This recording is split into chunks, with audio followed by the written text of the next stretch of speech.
Bueno, buen día. Vamos a tratar de explicar muy resumidamente y de la manera más práctica posible, lo que tiene que ver con la semiología psiquiátrica. Ustedes obviamente van a encontrar en los textos la terminología técnica más apropiada, tanto para lo que es definiciones, conceptos, como para lo que es la explicación en general. Pero el objetivo de este pequeño video, de estos dos pequeños videos que vamos a subir, tiene que ver con, bueno, poder ver cómo podemos aplicar clínicamente esto que se trata de transmitir en los textos.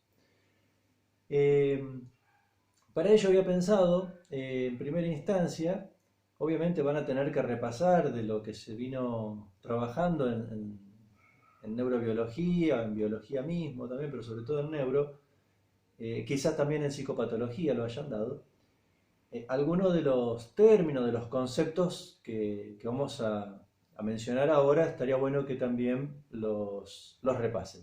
¿De acuerdo? Lo primero que tenemos que saber en lo que es la semiología psiquiátrica es el concepto de conciencia. Como les decía recién, van a encontrar hermosas definiciones en la bibliografía, pero a los fines prácticos, ¿qué significa conciencia? Conciencia es con conocimiento. ¿Con conocimiento de qué? Con conocimiento de mí mismo, de mi entorno, de mi historia, de mi pasado, de mi proyecto. Básicamente eso es conciencia. Y para que yo pueda tener ese conocimiento de mí, de mi entorno, de lo que me rodea en general, debo tener tres cuestiones muy bien definidas y claras. Por un lado, estar despierto, la vigilia.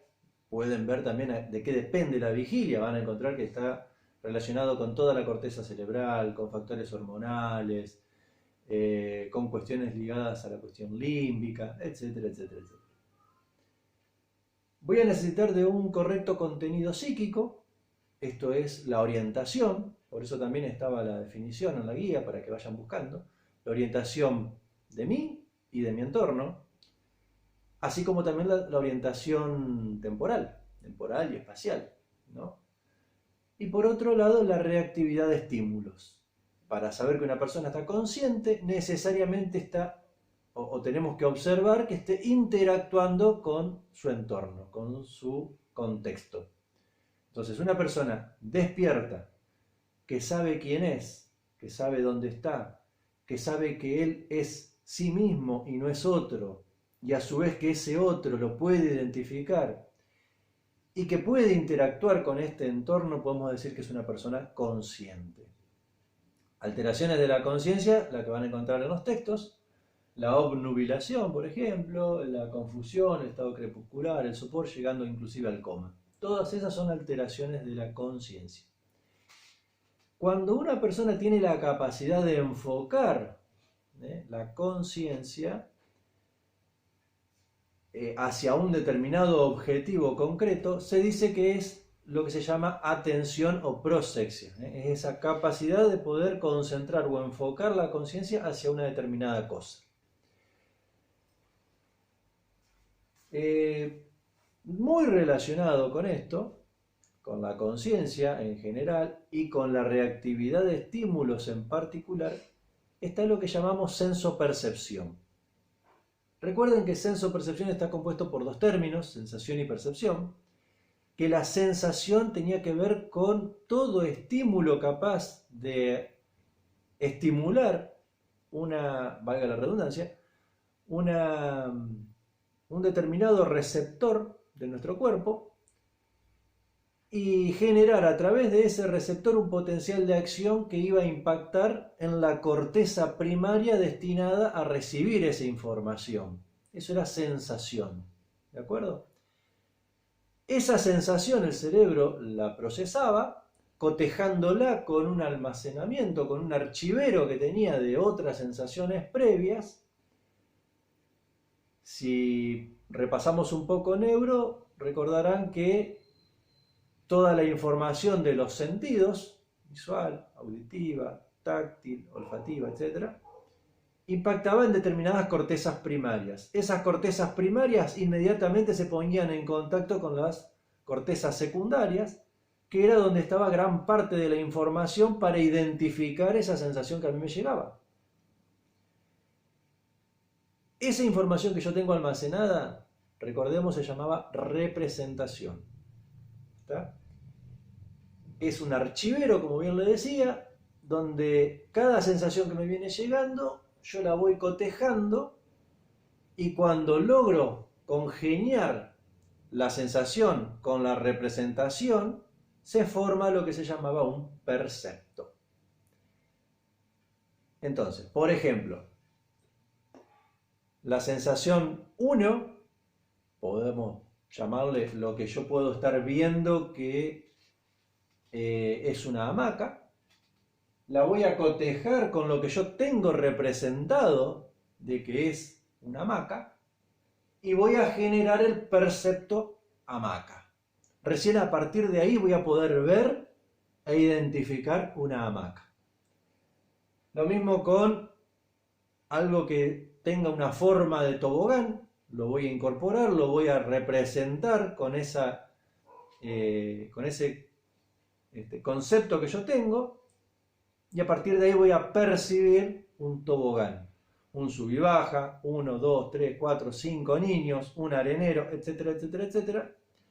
Y la suma de todos esos perceptos, recuerden que no es solamente visual, sino además lo que yo estoy oyendo, los gritos de los chicos, los padres que los cuidan, algún perro, etcétera y demás, me va a dar la suma de todos esos perceptos, me va a dar la apercepción, ¿tá? Que sería todo aquello que engloba la suma total de todos los perceptos y que tiene que ver, volvemos a la conciencia, tiene que ver con esa posibilidad de saber dónde estoy y que yo soy parte de ese entorno. Esa es la apercepción, la suma total de todos los perceptos y de todos los sentidos que forman cada uno de los perceptos y que va a dar por resultado eso.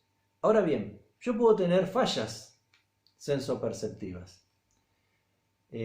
Por ejemplo, supongamos que tengo una sensación de una determinada cosa X. Me viene a mí información visual de la cosa X. Esa sensación que a mí me llega X, yo tengo que buscar la representación de X para poder verla materialmente. Antes que esto, recuerden repasar la diferencia entre percepto y representación. ¿Está? Percepto era todo lo que está por fuera del sujeto, es objetivo, es invariable a lo largo del tiempo, es material. La representación, por el contrario, es totalmente subjetiva, varía en un mismo sujeto y obviamente varía de sujeto en sujeto. Es inmaterial, es abstracta, está dentro de la memoria de cada uno. Eso recuérdenlo porque es importante. Y se pregunta. Decía, volviendo al ejemplo, la sensación X, en consonancia, en vez de con la representación X, yo la cotejo con una representación Y. ¿Cuál va a ser el percepto que voy a formar? No voy a formar un percepto que no es ni X ni Y. Voy a formar el percepto Y, porque lo que más valor tiene es la representación. ¿Esto qué va a hacer? Esto va a generar que, por ejemplo, en la hamaca que yo mencionaba recién, veía un niño con determinadas características físicas. Yo cotejo, busco la representación de niño, y en lugar de encontrar un niño anónimo que no conozco, por ejemplo, y representarlo como tal, definirlo como niño anónimo, lo identifico con niño X o niño Y, para seguir con este ejemplo, que era el vecino, es el hijo de mi vecino. Entonces, el percepto que yo voy a formar es que voy a estar viendo al hijo de mi vecino, no a un niño anónimo. ¿Se entiende? ¿Esto qué va a hacer? Esto va a hacer que yo tenga una falla sensoperceptiva, donde estoy recibiendo una información de mi entorno que al cotejar me equivoqué en la representación, entonces el percepto que generé fue un percepto erróneo, y voy a creer estar viendo al hijo de mi vecino en vez de un niño anónimo que en realidad no conozco. ¿Qué me pasa? Quiero acercarme a saludar y ahí vuelvo a corregir sensoperceptivamente, vuelvo a cotejar la representación y me doy cuenta que no era el hijo de mi vecino, sino que era un niño cualquiera que yo no conozco. ¿Está? Eso se llama ilusión. Es una de las fallas sensoperceptivas que hay que tenerlas muy presentes. Por el contrario, yo puedo tener que, por ejemplo, no hay una sensación que estimule mis sentidos, no existe una sensación, y sin embargo, de la nada aparece una representación, pongámosle una representación Q. Por más que no haya una sensación que esté estimulando mis sentidos, en mis cortezas correspondientes, voy a estar generando la imagen de algo, voy a estar fabricando, voy a estar generando un percepto de algo. En esa misma plaza, por ejemplo, si yo empiezo a ver el percepto dragón, voy a estar viendo un dragón, aunque no haya nada que esté estimulando mis sentidos para poder verlo. Entonces, si yo ese dragón, que no está en el contexto, pero sí en mi cabeza, lo incorporo dentro del resto de lo apercibido, es lo que se llama alucinación. Entonces, una alucinación es básicamente eso, un error aperceptivo en el cual una representación toma estado de percepto sin una sensación que la esté generando. Supongamos que yo tengo una sensación ahora, también, una sensación de otra cosa. Vamos a seguir con la mitología, vamos a seguir con un unicornio, pero dentro una sensación, una representación, digo, del unicornio, pero dentro de lo apercibido yo digo, no, eso no existe, eso no es real.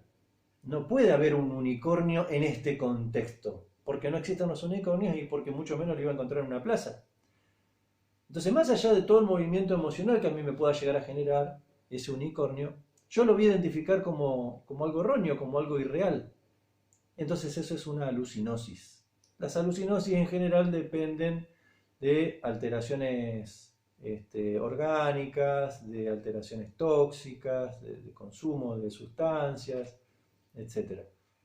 Pero tiene esa particularidad que en general el sujeto las identifica como erróneas. Decía, supongamos que yo ahora tengo una determinada sensación, cotejo en mi archivero de información y no encuentro nada que me represente esa sensación. Ni siquiera algo parecido, no encuentro nada. Me queda como una anomia, me queda como algo que no le puedo poner nombre. ¿Qué voy a percibir yo? Voy a percibir eso, voy a percibir una cosa amorfa, algo raro, algo que no puedo identificar, que ni siquiera puedo encontrarle parecido a algo, y eso es lo que se llama agnosia. ¿Está? Se dan las alteraciones demenciales, generalmente, o determinadas cuestiones orgánicas. Entonces fíjense cómo, a partir de estos conceptos muy simples, muy básicos, podemos empezar a pensar primero cómo funciona fisiológicamente la sensopercepción, cómo se da fisiológicamente la sensopercepción y cómo se van dando patológicamente en base a determinados errores. Vamos a seguir ahora en otro videito con cómo se relaciona la sensopercepción con el pensamiento.